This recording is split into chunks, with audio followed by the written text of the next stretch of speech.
Most men will spend hundreds of dollars on a course, a supplement, a program, trying to get an edge.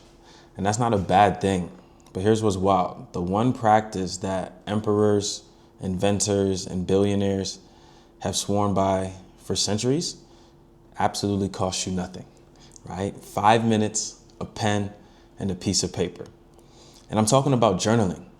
Now, before you click off this video, I already know what you're thinking. Like, that's not for me.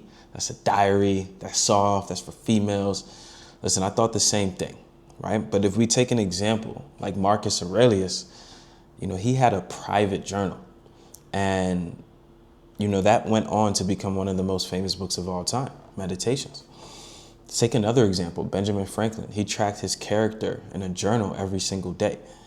Da Vinci filled his notebook after notebook with drawings and even notes about what he was doing. Tesla, Einstein, these weren't soft men. These were men who understood something most people never figure out, that the mind unexamined is the mind uncontrolled.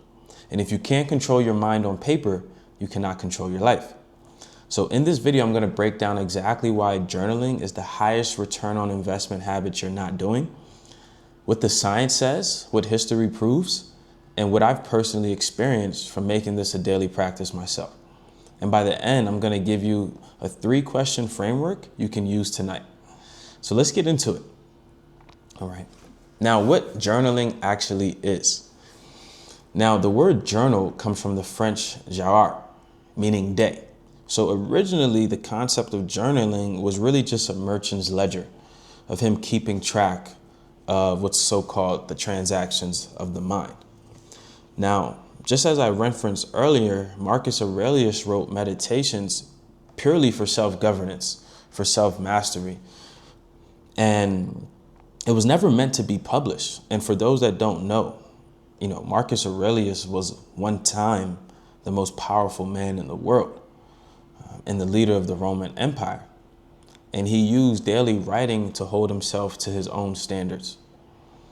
Benjamin Franklin engineered character, a 13-virtue system tracked and graded daily in a journal.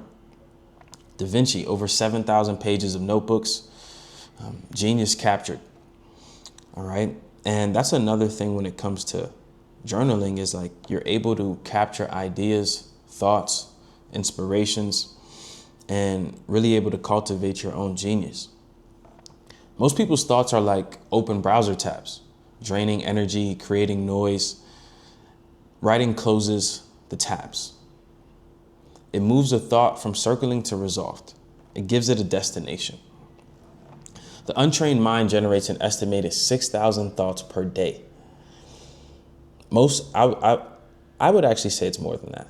We have on average about 60 to 70,000 thoughts a day. And most of them are repetitive and unconscious, but journaling focuses you. It actually forces you to slow your mind down and look at what's really important.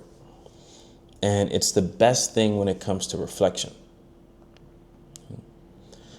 A quote that I heard is that it's not a diary, it's debugging your operating system of your mind.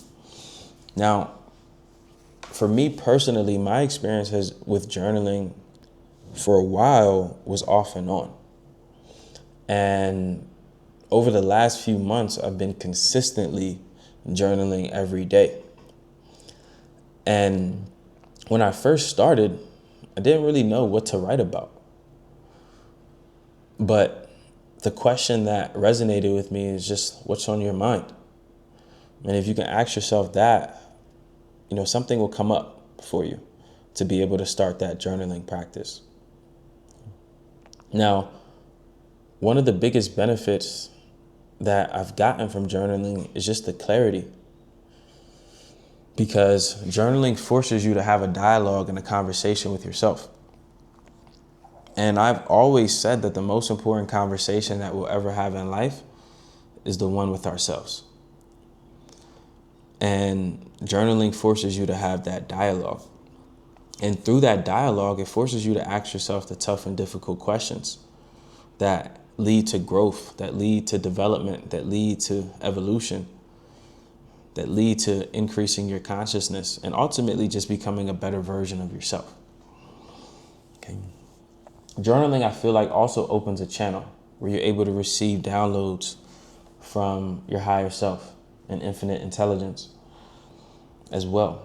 Some of my best ideas I've had, during journaling sessions, or even just epiphanies that again help me become a better version of myself. In addition to that, like, you can track your growth and identity. Journaling gives you the history, right? If you're journaling consistently, you can always go back in time and to see what your life looked like at that point in time. And that's, think about like when you're 60, 70, 80 years old and you have journals from when you were 30. You can go back and see what life was like at that point in time. Think about how valuable that would be.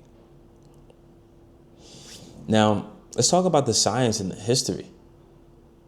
So, one of the famous people that have written on this is Dr. James Pennebaker. And he did decades of expressive writing research. And what he saw was measurable improvements in immune function, lower cortisol, fewer doctor visits after writing sessions. He also said that unprocessed experiences create cognitive load. The brain keeps cycling, trying to resolve them. Writing gives the resolution signal, frees up bandwidth. You give a thought a destination. Improved working memory as well after expressive writing. Okay. Now, here's what neuroscience has to say as well.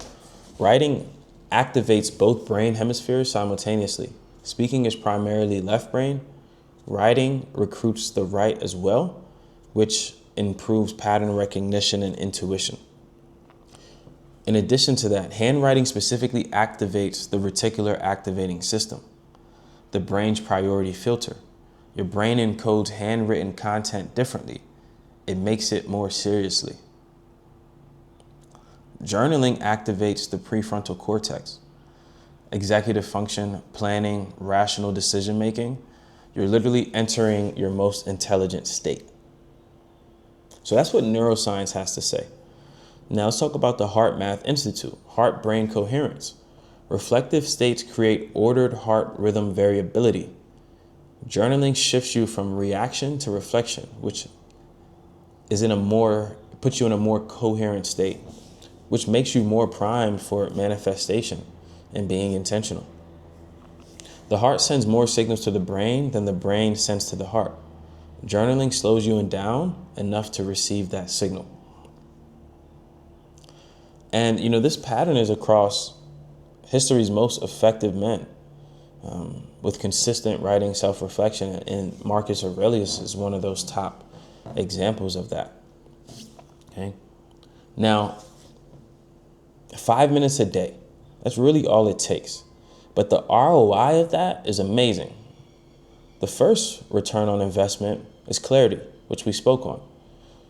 Now, most decisions are made from a reactive emotional state. Now, journaling creates the gap between stimulus and response. And writing is that gap because you become the observer, not the reactor. Because you can only grow through reflection. You can only evolve through reflection. And it's through that process of reflection, analyzing, that we're able to create new beliefs as well. Pattern recognition. Your thought patterns and emotional triggers are running unconsciously, governing your decisions without your awareness. Journaling creates a data set of your own mind. You start to see the loops. You cannot upgrade software you never looked at. And another great quote that I've heard many times is that you can't improve what you don't measure.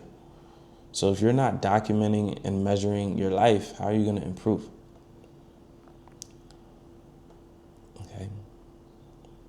Writing also creates a focused meditative state that quiets the surface noise.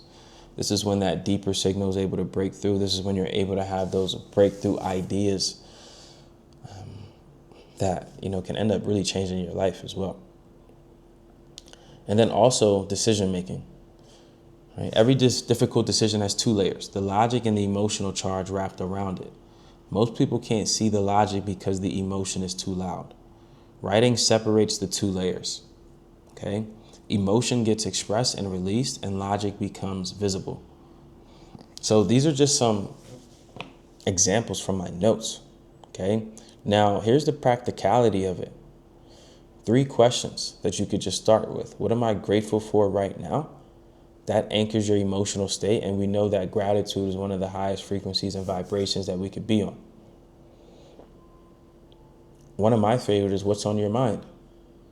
Just asking yourself that usually bubbles up something that you can take a deeper dive into. Another one is, who do I need to be tomorrow? Or who do I need to be today? Depending on what time you're doing your journaling, whether in the morning or in the evening. And that primes your identity, not just your to-do list. So sometimes people can overcomplicate the process, but in reality, just ask yourself what's on your mind. Just write about whatever is on your mind. And you continue to do this over time, you just end up becoming like a better version of yourself. You have more clarity, and also you have a record that you can go back to 10, 20, 30 years from now. Okay? Now, I'll end it with this. The man who knows himself has an unfair advantage.